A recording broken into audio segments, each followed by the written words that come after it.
किमान इथपर्यंत आलेली आहे मनसे की एकत्र गेलो कुणाबरोबर तर ताकद वाढणार. म्हणजे आता फक्त एकला चलो रे एवढाच झेंडा नाहीये, तर सोबत जायची तयारी आहे. बरं गोपालजी, आता प्रश्न असा आहे की याच्या अगोदर झालेल्या ज्या विधानसभेच्या निवडणुका होत्या त्या निवडणुकांमध्ये चित्र हे दिसलं होतं की जागा वाटपाच्या संदर्भात विधानसभेमध्ये शेवटपर्यंत महाविकास आघाडीमध्ये खिचाताणी सुरू होती आणि मग शेवटला त्याचा फटका सुद्धा मोठा बसला अनेक ठिकाणी.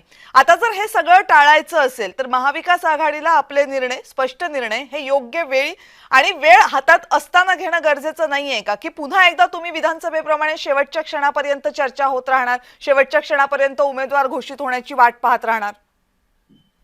नाही नाही, अगदी बरोबर आहे. त्याच्यासाठी आमचे जिल्ह्याचे प्रभारी निश्चित झालेले आहेत.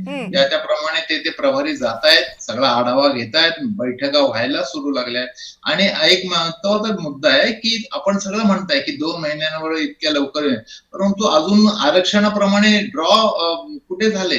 आरक्षणाचा उद्या 11 का 12 तारखेला ते ड्रॉ आहे साधारण. मग तेव्हा त्या कुठल्या प्रभागात कुठले एससी महिला पडतंय का ओपन महिला पडतंय का ओपन पुरुष पडतंय, त्याप्रमाणे मग तिथले स्थानिक नेतील त्या भागात आपला प्रबळ उमेदवार एससीचा कोण आहे, एससी महिला कोण आहे, ओपन महिला पुरुष ओपन कोण आहे, ह्या सगळ्या गोष्टी आराखडे बांधतील. आणि प्रत्येक पक्षाला आपली स्ट्रेंथ वाढवायचा अधिकार आहे ना.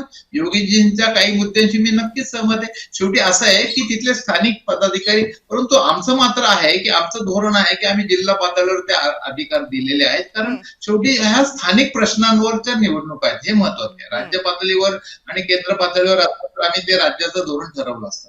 दुसरा एक मुद्दा आपल्याला पुन्हा एकदा हे करतो की आपण आता सुरुवातीला जे बोलताना बोललं की मराठीचा विषय येतो तेव्हा काँग्रेसची सावध भूमिका होते आणि मनसेचा आग्रह असतो. परंतु याविषयी मी स्पष्ट करू इच्छितो की सावध वगैरे नाही, आमची स्पष्ट भूमिका आहे. प्रादेशिक 3 भाषिक जेव्हा तत्व धोरण हे सरकार आणू पाहत होतं आणि हिंदी त्यामध्ये सक्तीची करत होतं, त्यावेळेला काँग्रेसचे सपकाळाने आणि काँग्रेसने आम्ही स्पष्ट भूमिका घेतली.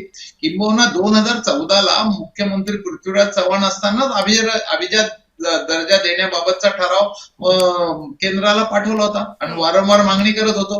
परंतु 10 वर्ष मराठीला अभिजात दर्जा देण्याचं दाबून ठेवायचं काम ह्या भाजपच्या आपले मोदी आणि शहांच्या सरकारने केलं. आणि ऐन निवडणुकीच्या तोंडावर जेव्हा लोकसभेला सपाटून मार खाल्ला महाराष्ट्रात, तेव्हा विधानसभेच्या निवडणुकीच्या तोंडावर त्या अभिजात दर्जाचं मान्य केलं.